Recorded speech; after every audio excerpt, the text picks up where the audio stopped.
Terus yang 10% pembohong. Itu ternyata itu jawabannya. Ya. Pembohong, kita tahu jawabannya. Nah, menurut gue itu nggak make sense kalau mungkin kita dengar secara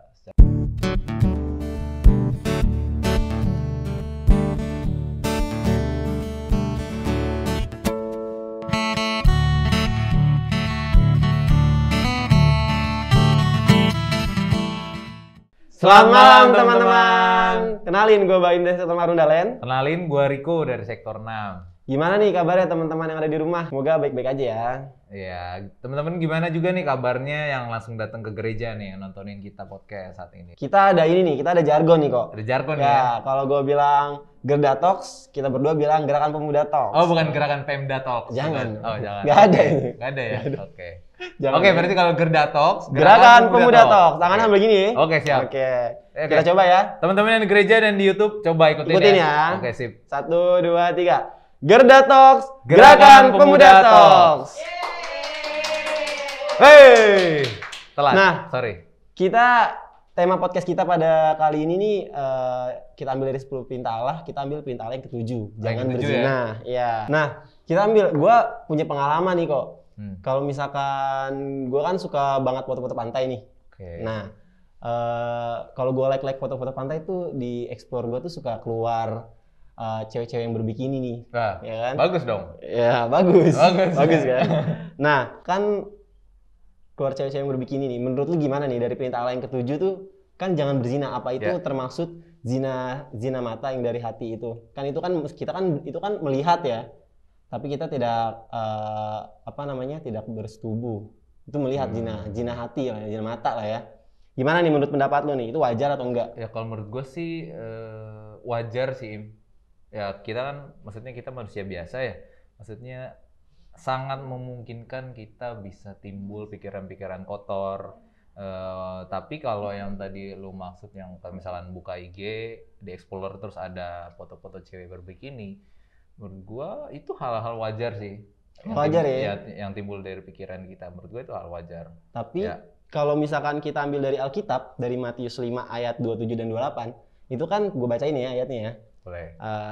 Kamu telah mendengar firman, jangan berzina. Tetapi aku berkata kepadamu, setiap orang yang memandang perempuan serta menginginkannya sudah berzina di dalam hatinya. Itu gimana tuh? Kan ayat ini udah menjelaskan sekali nih kalau itu tuh salah. Berarti kita sama aja kayak tadi yang gue bilang kan. Gue ngelihat foto-foto cewek berbikini di explore Instagram, itu sama aja kayak gue udah berzina dalam hati gue. Karena gue melihat kan. Terus lu gimana nih kalau lu tanggapan lu tentang ayat ini? Tetap sih kalau menurut gue menurut gue itu nggak make sense kalau mungkin kita dengar secara logika ya. Secara logika menurut gue itu nggak make sense karena cuma orang sekedar ngeliat doang kan walaupun beberapa detik, beberapa menit aja terus dibilang dosa. Dan menurut gue itu belum nyampe di gue. Berarti lu menolak nih ya? Menolak nih ayat Alkitab ini. Ya. Kalau menurut gue nih ini udah masuk banget nih tentang itu nih. Ya kan berarti kita udah berzina. Berarti kalau lu percaya ya? Percayalah, kan Alkitab yang ngomong. Udah berzina dalam hatinya kan. Lu menolak nih, itu menurut lu wajar ya? Menurut gue wajar. Oke deh, kalau kita dari tadi kita bingungnya masih belum tahu kebenarannya seperti apa. Dan gue juga kontra nih soal ayat itu.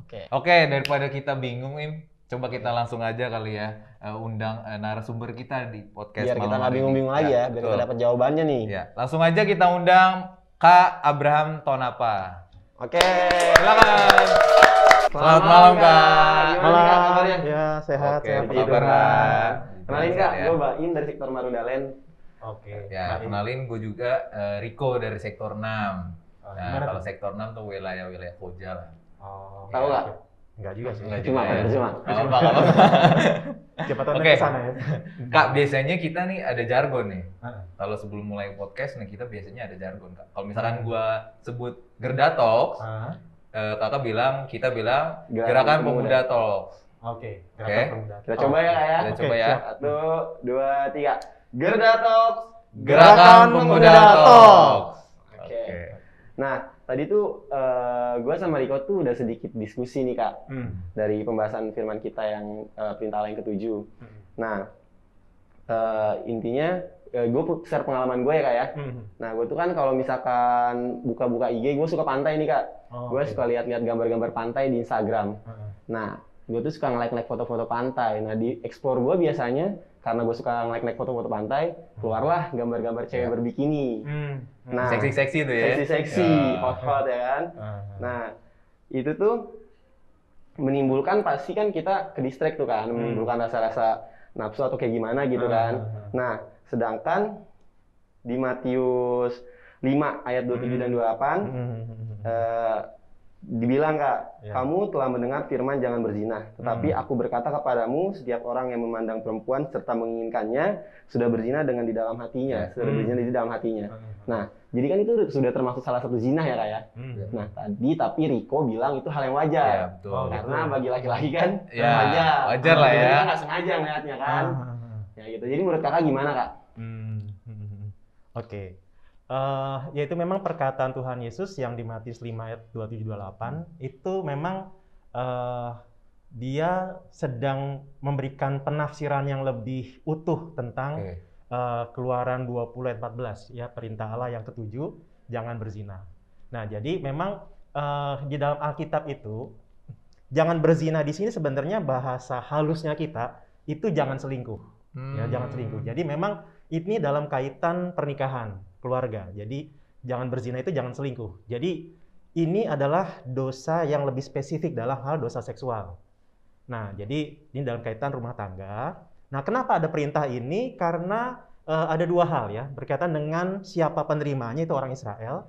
Ketika Allah bilang jangan berzina, artinya ini demi sebuah keluarga dan rumah tangga yang baik. Yang harmonis, yang demi kebahagiaan sebuah keluarga. Jadi kalau misalnya di dalam rumah tangga itu suami istri tidak saling mengkhianati, tidak berzinah ya, maka diharapkan akan menjadi sebuah kebahagiaan buat sebuah rumah tangga, keutuhan buat sebuah keluarga.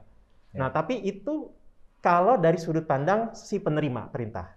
Nah, dari sudut pandang si pemberi perintah, yaitu Allah, ketika dibilang jangan berzinah, artinya ini bicara tentang berkaitan dengan mandat Allah kepada manusia ketika beranak cucu dan bertambah banyak. Jadi di dalam sebuah makhluk yang baik dan kudus itulah maka manusia bisa beranak cucu dan bertambah banyak dalam arti memenuhi bumi ini dengan gambar-gambar Allah.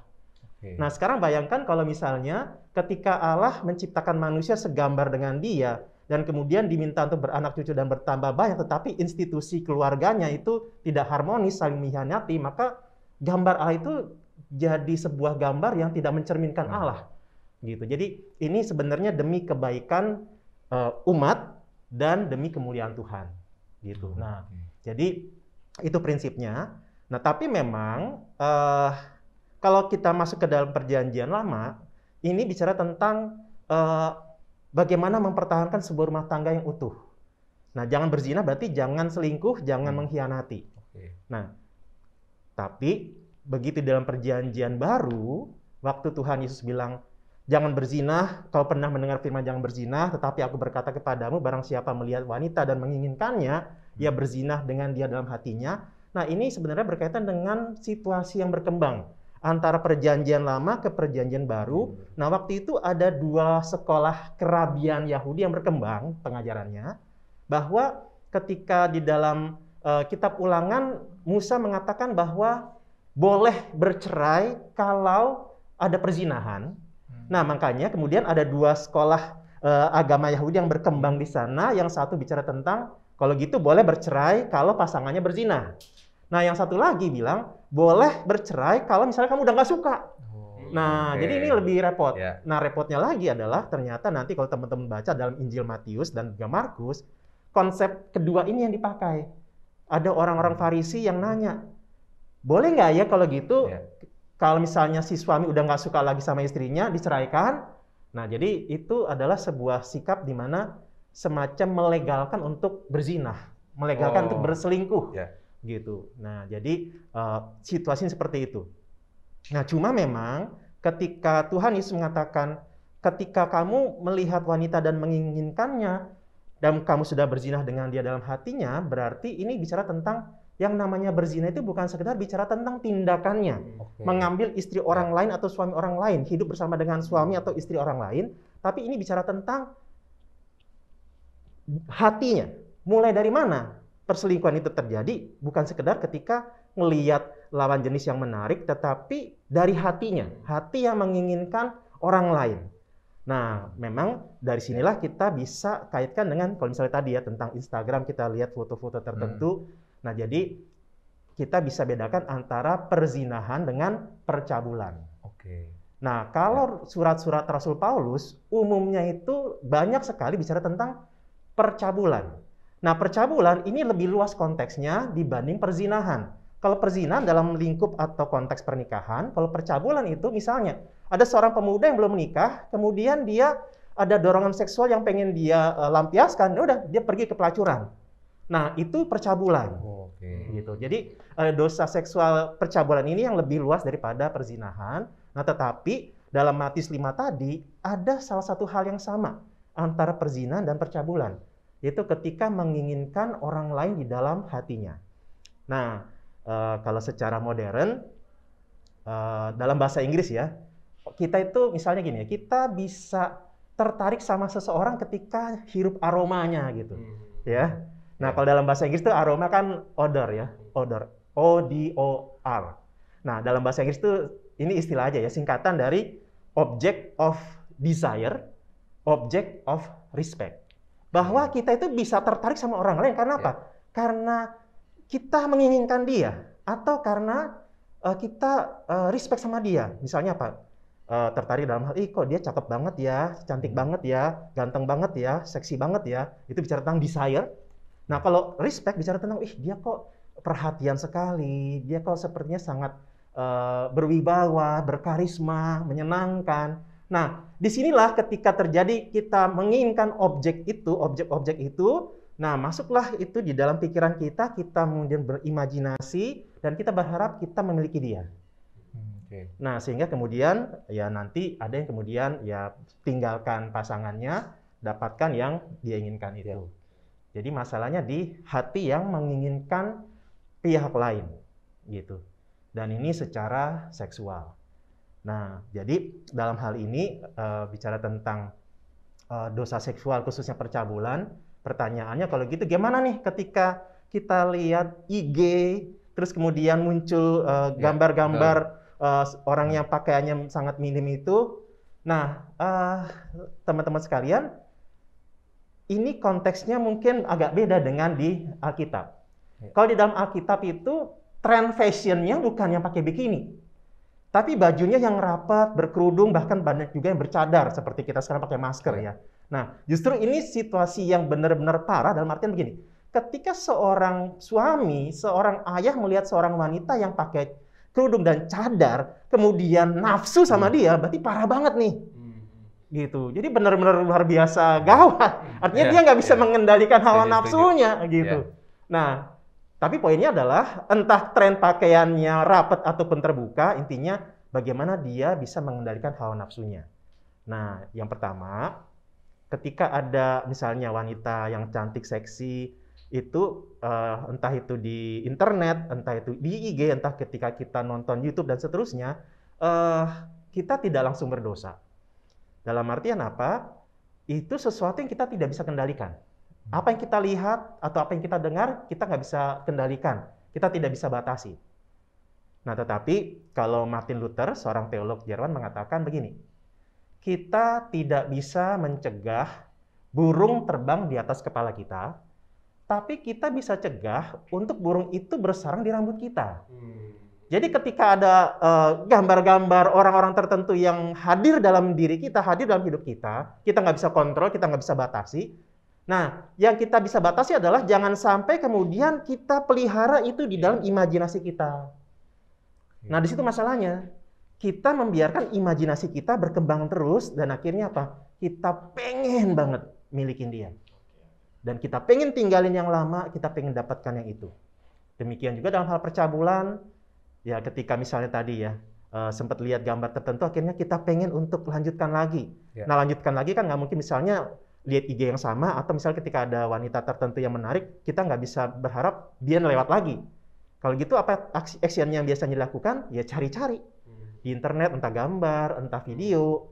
Nah, di situ kemudian, itu yang salah ya? Nah itu, kita udah memelihara, kita merawatnya, mengembangkannya, sampai-sampai akhirnya kita dikuasai olehnya. Nah, yang kedua, kalau tadi kan bicara tentang yang kita lihat, kita nggak bisa kontrol. Yang kedua, tentang hawa nafsu. Nah, hawa nafsu seksual itu tidak langsung salah.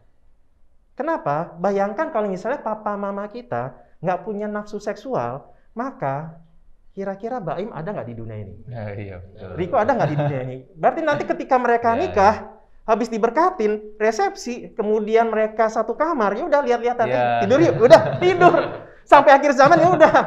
Dan mungkin jangan-jangan Adam dan Hawa juga begitu, akhirnya nggak ada manusia sama sekali, nggak ada kita semua, mereka berdua terus sampai tua ya, gitu. Jadi, nah hawa nafsu seksual itu adalah anugerah Tuhan buat manusia untuk bisa mengerjakan mandatnya beranak cucu dan bertambah banyak. Nah kalau gitu, kenapa seringkali kita menyalahkan nafsu seksual? Yang kita salahkan bukan nafsunya, tapi yang menjadi permasalahan adalah siapa mengendalikan siapa. Kita mengendalikan nafsu seksual kita, atau nafsu seksual kita yang mengendalikan kita. Dan terbalik ya. Nah, seringkali yang terjadi terbalik. Hawa nafsu yang mengendalikan kita, terus kita salahkan nafsunya. Padahal kitanya yang bisa mengendalikan atau kita bisa cegah dan seterusnya. Nah, ini yang jadi masalahnya seringkali. Ya. Nah, jadi ini hal yang perlu kita sikapi ketika kita dalam hal ini jangan berzina, kita perluas dalam hal percabulan, maka dua tantangan ini adalah bagaimana kita bisa tidak membiarkan imajinasi liar itu berkembang, dan yang kedua, tidak membiarkan hawa nafsu itu mengendalikan kita, melainkan kita yang mengendalikannya, gitu. Ya mungkin ini yang bisa saya bagikan dulu untuk sementara. Berarti intinya kan kita kalau misalkan melihat, tapi kita tidak memeliharanya, misalkan kita ngelihat, oke sekilas lewat gitu kan, tapi kita tidak malah memperdalaminya, malah mencari-cari, itu nggak apa-apa ya kayak, berarti nggak masalah dong. Yang bahaya kalau misalkan kita ngelihat tapi malah kita mencari-cari, nanti menimbulkan rasa ingin percabulan itu kalau untuk yang kita masih belum berkeluarga. Atau nggak melihat tapi kita cari-cari untuk melihat. Nah itu juga masalah gitu. Jadi intinya perzinahan dan percabulan bukan sekedar ketika kita bertindak secara langsung dilihat orang, tapi ketika itu sudah terjadi di dalam hati dan pikiran, itu dosa di situ. Oke. Kak, aku masih bingung nih. Yang misalkan kan yang kita tahu selama ini, kalau kita yang masih, tadi kan kakak bilang kalau kita yang masih bujang ini, terus kita pergi ke tempat pelacuran, itu namanya percabulan. Nah, yang kita tahu selama ini kan perzinahan. Bedanya perzinahan dan percabulan itu tadi, yang kalau kita udah berkeluarga baru itu dibilangnya perzinahan, untuk berselingkuh gitu. Perbedaannya itu apa, Kak? Jadi kalau percabulan itu intinya adalah dosa seksual. Sebuah tindakan seksual yang menyimpang dari yang Tuhan kehendaki. Itu dosa seksual. Ya, misalnya dengan kucing gitu, misalnya nah ini mungkin bisa jadi perdebatan nih tentang masturbasi. Nah, itu kan berarti dalam artian gini. Kembali kepada tadi bahwa hawa nafsu seksual itu Tuhan anugerahkan untuk kita bisa menjalankan mandatnya. Berarti dalam kaitannya adalah hawa nafsu seksual untuk kita bisa menikmati kedalaman relasi dengan pasangan kita. Nah, waktu masturbasi, kita lakukan apakah dengan pasangan? Nggak mungkin. Kita lakukan sendirian. Nah, jadi itu masalahnya. Ibaratnya handphone, biasa kita pakai untuk komunikasi, tiba-tiba kita pakai buat lempar anjing. Bisa nggak? Ya bisa, tapi boleh nggak? Jangan. Nah, itu salah ya maksudnya? Salah. Itu salah? Oke, salah kok. Jangan kok. Jangan lagi-lagi berarti ya? Salah ya. Oh ya Kak, ini aku punya pertanyaan lagi nih. Caranya tuh gimana mengendalikan hawa nafsu itu? Kan tadi kakak bilang nafsu, kita jangan sampai dikendalikan oleh hawa nafsu. Kita harus mengendalikannya. Itu caranya gimana Kak? Oke. Ya. Ada satu buku berjudul The World, The Flesh, and Father Smith. Nah, yang ditulis oleh Bruce Marshall. Nah, dalam satu kutipannya yang saya dapat adalah begini. Jadi ini mengisahkan tentang seorang pemuda. Nah, dari kata-katanya dia bilang begini. The young man that rings the bell of the brothel is unconsciously looking for God. Kalau saya terjemahkan, seorang pemuda yang membunyikan bel pintu pelacuran tanpa dia sadari dia sedang mencari Allah. Nah, ini bukan maksudnya ketika dia datang ke rumah pelacuran dia mau persekutuan sama-sama pelacur, mau persekutuan doa, PA bareng mereka, bukan ya. Bukan ke situ, bukan. Ya, tapi dia memang pengen lampiaskan nafsu seksualnya. Oke. Dalam artian begini, Ya. kalau dia sudah menikah kan dia bisa lampiaskan kepada pasangan. Nah kalau belum, ya udah datanglah di kepelacuran. Kalau kita mungkin nonton film porno atau Ya. masturbasi. Nah, tapi poinnya sama. Nah, Bruce Marshall ini mengatakan, ketika si pemuda ini datang, mungkin frekuensinya baru sebulan sekali. Sebulan sekali datang. Kemudian, nah ini memang berkaitan dengan aspek biologis juga ya. Ketika rangsangan kenikmatan itu sudah terekam dalam otak kita, maka satu saat akan nagih. Mau itu narkoba, mau itu rokok, mau itu game, mau itu percabulan, Apapun itu yang kita apapun nikmatin. itu, ketika itu nikmat, maka akan terekam dan satu saat otak itu akan nagih. Oke. Izinkan untuk otak ini cicipin lagi dong kenikmatannya. Nah akhirnya apa? Ya udah datang lagi. Nah awalnya cuma sebulan sekali, tapi karena makin nagih, ibaratnya begini, kita ketika minum air, awalnya gelas pertama rasanya menyegarkan. Kita pengen nikmatin kesegaran itu, sehingga kita nambah, minta air dari yang gelas yang kedua. Tapi pas kita minum, kok kayaknya kesegarannya beda ya? Iya. Lebih segar yang pertama. Nah, Ya, tapi kita ya, masih pengen rasain lagi, akhirnya apa? Nambah di gelas yang ketiga. Nah, demikian juga yang tadi, yang kasus tadi yang di buku itu, bagaimana si pemuda ini pengen menikmati lagi cicipan kenikmatan tersebut, tapi kok pas mengulangi, ada yang kurang. Ulangi lagi sehingga frekuensi ditambahkan untuk mencoba lebih dapat lagi. Sehingga misalnya dari 1 bulan sekali jadi 2 minggu sekali. Intinya untuk mencapai kesegaran yang pertama itu. Tapi nggak dapat. Akhirnya apa? Dipersering lagi. Jadi seminggu sekali. Ternyata nggak dapat juga. Makin sering. Jadi 3 hari sekali. Sampai akhirnya tiap hari ke sana. Tapi nggak dapat. Nah, artinya apa? Ketika dia mencari kepuasan, nggak dapat, dia cari lagi. Nggak dapat, dia cari lagi. Nggak dapat, dia cari lagi. Nggak dapat, artinya apa? Dia mencari kepuasan yang tidak terbatas. Nah, kepuasan yang tidak terbatas atau sesuatu yang tidak terbatas itu apa? Sesuatu yang nggak pernah habis apa? Sesuatu yang tidak terhingga itu apa? Jawabannya adalah Allah. Nah, makanya di dalam buku itu dibilang, seorang pemuda ini, dia sebenarnya sedang mencari Allah, tetapi sayangnya dia carinya di pelacuran. Nah, jadi teman-teman, ketika bicara tentang bagaimana ya kita bisa menang menghadapi dosa percabulan, mari kita coba tanya. Apa sih yang kita cari ketika kita berusaha untuk melampiaskan hawa nafsu seksual kita? Nah, di dalam secara psikologis, kadang-kadang ketika orang nonton film porno, mereka sedang mencari pemuasan bukan hanya nafsu seksualnya, tapi penerimaan. Kenapa? Karena kadang-kadang ada orang-orang yang tidak berhasil dalam relasi di tengah-tengah ya keseharian mereka. Dia bukan orang yang cukup gampang bergaul, orang yang susah dapat pacar. Nah, ketika nonton film porno, di dalam film porno biasanya, maaf ya, ini saya juga pernah nonton ya. Ketika dulu saya sebelum jadi hamba Tuhan. Sama. Nah, ya, oke. Semua Kita gitu. jujur ya, kita jujur ya. Semua Ya karena gitu. memang gini, ada yang bilang begini, 90% cowok itu pernah lihat film porno, pernah masturbasi. Nah, kalian yang 90% atau bukan? Iya. Iya. Atau 10%? Kecuali Nah, intinya ada satu, Kak. Di belakang layar ada satu yang nggak pernah sama sekali. Wah, nggak pernah tuh ya. Nggak pernah. Nggak berarti pernah. 10% ya? Iya. Dia Nah, 1%-nya. iya. Nah, si pembicara ini bilang 90% cowok pernah nonton film porno, pernah masturbasi. Terus yang 10% pembohong. Ah, itu ternyata itu jawabannya. Double ya. Pembohong, kita tahu jawabannya.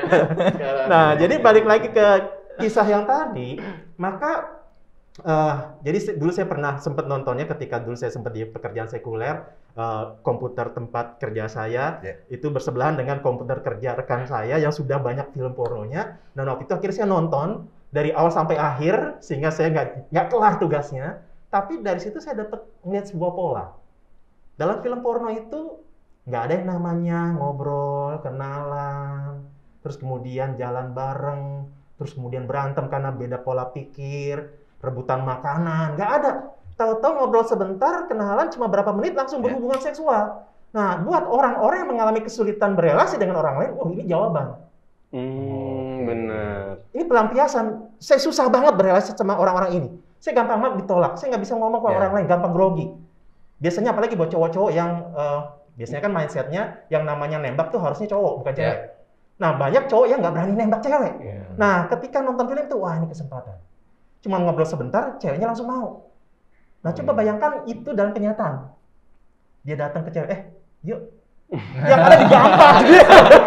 Nggak mungkin kan? Nah, jadi itu. Jadi makanya ketika ada orang-orang yang misalnya entah itu jatuh dalam dosa seksual dalam hal misalnya masturbasi kah, nonton film porno, mari coba tanya dengan jujur, apa yang kamu cari di sana? Apakah kamu mengalami kesulitan dalam hal penerimaan? Atau misalnya apa? Pengakuan penghargaan. Misalnya apa? Yang lain gampang banget dapat pacar, laku, kamu sendiri enggak. Nah, ketika nonton, langsung. Jadi, ketika nonton biasanya orang tersebut akan mencoba untuk memposisikan diri sebagai pemain di situ. Iya, benar. Nah, di situ sang wanita langsung hormat, langsung mau nurut untuk diperlakukan sewenang-wenang. Artinya apa? Dia merasa I'm man. Saya berharga, saya punya dignity, saya punya harga diri. Padahal itu hanya fantasi saja. Nah, jadi dalam hal ini, ketika kita bergumul dalam hal itu, coba tanya, apa sih yang kita cari di situ? Nah, setelah itu, mari kita coba datang kepada Tuhan. Saya mungkin gagal dalam relasi dengan orang lain. Saya mungkin sulit untuk dihargai. Tapi kasih Kristus yang menerima aku apa adanya, itulah yang memulihkan kembali. Nah, jadi itu yang pertama.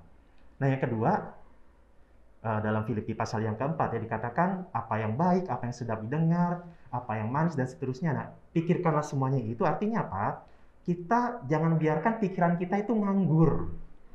Biasanya kalau pikiran kita nganggur, kita gampang memikirkan hal-hal yang buruk dan susah memikirkan hal-hal yang baik. Oke.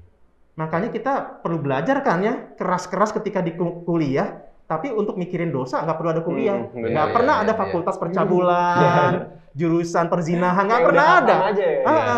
Udah mahir. Nah, jadi makanya ya isi pikiran kita dengan hal-hal yang bermanfaat, dengan hal-hal yang berguna, ya baca Alkitab. Ketika nonton YouTube cari ya video-video yang bermutu lah, jangan cuman mukbang dan lain sebagainya gitu ya. Nah, yang ketiga seperti sudah saya sebutkan dari Martin Luther, ya jangan biarkan imajinasi liar itu terus berkembang. Nah, yang keempat, pentingnya peran komunitas. Baik itu kakak rohani ataupun pembina rohani.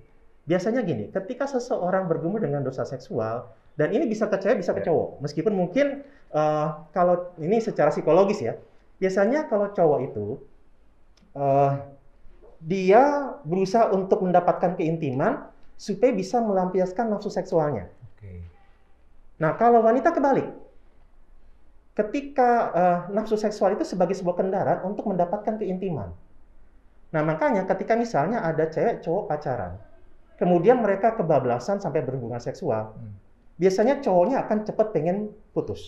Ya. Karena apa? Tujuan dia sudah tercapai. Tujuannya beda sama wanita ya berarti ya. Nah, buat wanita justru itu tujuannya. Justru baru terlaksana nih. Iya. Jadi ketika ditinggal rasanya sakit banget. Kenapa? Saya pengen menikmati keintiman. Jadi ya yang pertama mungkin rasa hina dan malu karena sudah disetubuhi. Yang kedua, saya belum mencapai tujuan saya. Iya, benar. Saya malah dibuang. Karena yang saya harap adalah keintiman.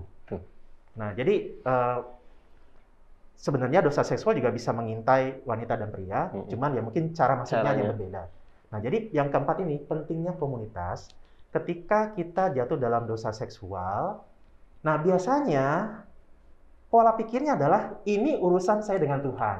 Oh, ya, benar. Bisa begitu. Ya udah ini saya dengan Tuhan. Nah, akhirnya apa? Begitu bilang, oke, saya hanya akan misalnya apa? Saya akan masturbasi hanya seminggu sekali. Iya. Nah, kenyataannya besoknya jadi gitu. Udah, oke, kayaknya nggak realistis ya komitmen saya Tuhan. Iya deh. Ya udah deh 2 hari sekali. Ternyata akhirnya 3 jam sekali. Mungkin gitu ya? Sangat perkasa mungkin ya. Serem juga kalau 3 jam sekali. Karena itu mindsetnya itu, cara berpikirnya itu. Saya dan Tuhan. Nah, justru kita akhirnya apa yang terjadi ketika kita jatuh dalam dosa, kita masuk kepada rasa hina dan kemudian kita ngumpet sembunyi. Kita jadi orang yang agak-agak merasa hina sehingga kita menghindar dari sesama, takut nanti kebongkar masalahnya. Nah, ini akan jadi semacam lingkaran setan. Nah, karena itu untuk memutusnya adalah ketika kita jatuh dalam dosa, ceritakan kepada mungkin kakak rohani atau pembina rohani yang kita anggap bisa menjaga rahasia kita, dan izinkan dia untuk mengingatkan dan menguatkan kita dan juga termasuk mendisiplin kita. Gitu. Ya, jadi orang Kristen itu nggak hanya bicara tentang saya dan Tuhan, tapi saya, Tuhan dan sesama. Ya, semoga hal ini bisa membekali kita ya. Oke. Ada lagi Riko yang mau ditanyain? Mungkin agak sedikit ini sih. Kita kan naturnya kan emang sebenarnya kalau nafsu itu pasti udah bawaan setiap manusia lah ya Kak. Nah, kalau nafsu itu emang sudah menjadi dasar dari kita, apakah itu salah? Maksudnya salahnya ini maksudnya kalau kita terus biarin itu apakah salah atau enggak? Emang wajar lah gue nonton porno karena ini emang bawaan dari diri gue, kita sebagai manusia, itu gimana Kak? Oke. Ya kembali lagi gini ya. Sebenarnya nafsu seksual itu Tuhan berikan, tapi masalahnya adalah ketika manusia jatuh dalam dosa, maka hal-hal yang harusnya kita kendalikan malah mengendalikan kita. Kita yang harusnya jadi tuan atas itu, malah kebalik. Sama misalnya kayak uang. Harusnya kita yang mengendalikan uang, kita malah jadi hamba uang. Jadi posisinya harusnya Allah, manusia, dan benda-benda. Tapi ternyata kebalikan ketika jatuh dalam dosa. Kita diperbudak oleh benda-benda tadi, termasuk hal nafsu, dan kemudian meminta Allah untuk memakai itu sehingga kita dapat dan senang. Nah, ini masalahnya. Nah, jadi dalam hal ini nafsu seksual itu perlu kita terus minta agar Allah kuduskan. Tapi ketika nanti satu saat kita jatuh, nah kita ingat masih tersedia pengampunan. Jangan teruskan, tapi minta pengampunan Tuhan. Nah, teman-teman, ada satu buku juga saya pernah baca tentang doa. Ternyata menariknya begini. Si penulis ini cerita bagaimana ketika dia sedang berdoa, bisa tiba-tiba muncul fantasi seksual. Dan dia kaget karena apa? Saya lagi berdoa, kok bisa tiba-tiba muncul begituan? Nah, akhirnya salah satu tips yang dia bagikan adalah ketika dia tiba-tiba muncul pemikiran itu, muncul memori tentang hal-hal yang berbau seksual itu, akhirnya apa? Dia bawa itu dalam doa. Karena dia seorang yang lajang, dia doakan, Tuhan kiranya saya dimampukan untuk mengimpikan sebuah pernikahan yang bahagia, di mana kami bisa mengekspresikan cinta kami melalui hubungan seksual yang kudus. Gitu. Nah, jadi maksudnya ketika tadi ya kita nggak bisa cegah, tiba-tiba muncul kenangan-kenangan atas apa yang pernah kita lihat, bawa dalam doa. Gitu. Jadi ada lagi nih Kak, satu lagi. Nah, misalkan contoh kita udah coba untuk berubah, tapi nggak bisa. Maksudnya gini, contoh yang tadinya sebulan itu 3 kali, jadi 2 kali untuk nguranginnya, cara nguranginnya. Tapi kan kita sama sekali nggak bisa berhenti akan hal itu, gitu. Nggak bisa stop untuk nggak bisa stop doing this gitu. Nggak bisa berhenti untuk itu. Itu gimana Kak? Ya, jadi intinya apakah kan kita kan tetap berdosa gitu. Iya, tetap berdosa, kita udah minta ampun tapi tetap mengulangi lagi. Tapi terulang lagi tapi gitu. Kita ada progres untuk hal yang lebih baik. Maksudnya dari sebulan 3 kali jadi sebulan 2 kali. Ya. Ya salah satu yang mendasarnya adalah jangan fokuskan diri kita pada dosanya. Oke. Kan itu berarti kita lagi fokus dari sebulan 3 kali jadi sebulan 2 kali. Berarti fokusnya sama dosanya. Tapi fokus sama Tuhannya. Tuhan mau apa ya dalam hidup saya. Jadi kalau udah ke situ, maka dosa-dosa tadi mungkin kita nggak terlalu perhatikan lagi. Dalam artian apa? Tanda ketik kita sudah sibuk dengan Allah gitu. Jadi dosa-dosa tadi yang mungkin masih bisa kita lakukan lagi dan mungkin frekuensinya bisa berkurang, itu karena kita mulai mengganti fokus perhatian kita, gitu. Jadi makanya sebenarnya dosa seksual dan lain-lain itu kan sebenarnya intinya kan pelarian dari keinginan kita untuk mendapatkan sesuatu. Nah, tinggal pertanyaannya kita mau melarikan diri kemana? Nah, kita bisa melarikan diri kepada Tuhan melalui misalnya melakukan hal-hal yang baik, melalui pelayanan dan seterusnya. Sehingga akhirnya apa? Kita udah nggak kepikiran lagi hal-hal itu. Makanya seperti saya katakan, seringkali kita jatuh dalam dosa itu karena pikiran kita atau kita sendiri nganggur. Gitu. Waktu kita akhirnya kita pakai untuk hal-hal yang nggak berguna. Nah, kita terlalu banyak waktu untuk terlalu banyak waktu kosong. Iya, benar-benar sih. Kebanyakan itu terjadi waktu kosong kayak. Iya. Benar. Oke, ada lagi kok. Cukup sih kalau dari saya. Oke, Kak. Saya nambahin. Terima kasih banyak ya Kak untuk penjelasan. Kita jadi ngerti nih apa intinya dari yang kita bahas. Berarti intinya salah ya kok ya. Intinya salah ya. Berarti intinya intinya berarti nggak salah, tapi asal jangan dipelihara. Iya. Kita itu kan bukan yang kita inginkan ya. Tapi jangan dipelihara dan jangan kita malah jadi ketagihan untuk hal itu. Oke kok, jadi oke lah berarti. Mungkin nambahin sedikit ya. Balik lagi itu ke habits nggak sih? Habits kita yang misalkan yang tadinya sering nonton dan segala macam, cari-cari apa segala macam, sebaiknya sih dikurangi ya, dikurangi untuk ganti lah produk yang lebih produktif lah gitu ya, harus lebih produktif. Jadi jangan Jangan sering-sering gabut lah. Jangan sering-sering gabut. Jangan sering-sering gabut. YP. Iya. Biar nggak Nah, itu salah satunya. Oh, boleh. Tapi pas pelayanan jangan ini ya, jangan CCP ya. Wah. Bahaya deh. Oke. Nah, makasih banyak Kak tadi sedikit Sama-sama. penjelasannya soal perzinahan dan pencabulan yang tadi bagus banget sih yang udah dibawain Kak Abraham. Nah, kira-kira ada nggak nih Kak pesan atau kalimat-kalimat yang Kakak udah siapin ya kan, udah siapin dari rumah nih kan, untuk teman-teman yang nonton kita nih, kira-kira ada nggak sedikit pesan gitu kan? Oke. Ya, kalau tentang perzinahan, ya kita doakan supaya papa mama kita bisa tetap saling mengasihi satu sama lain, tidak saling mengkhianati.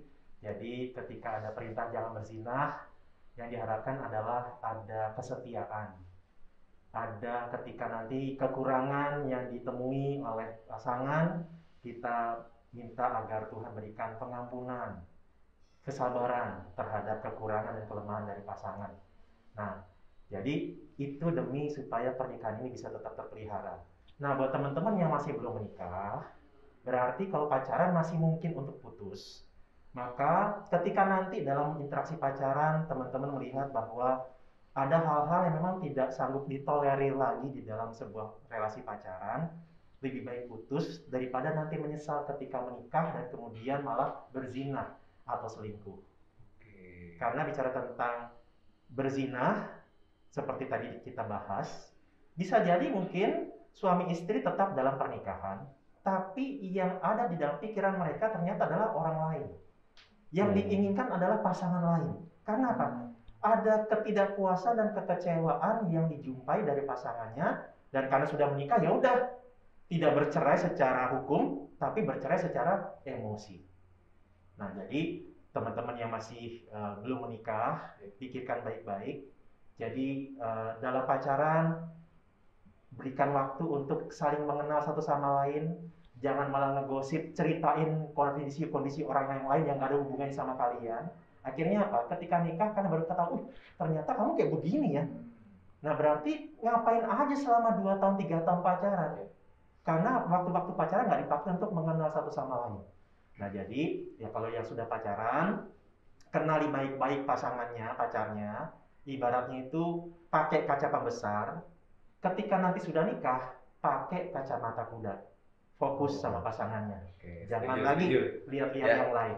Ya. Nah, buat teman-teman yang belum punya pacar, nah ini hati-hati juga ya, godaan dosa seksual bisa mengintai.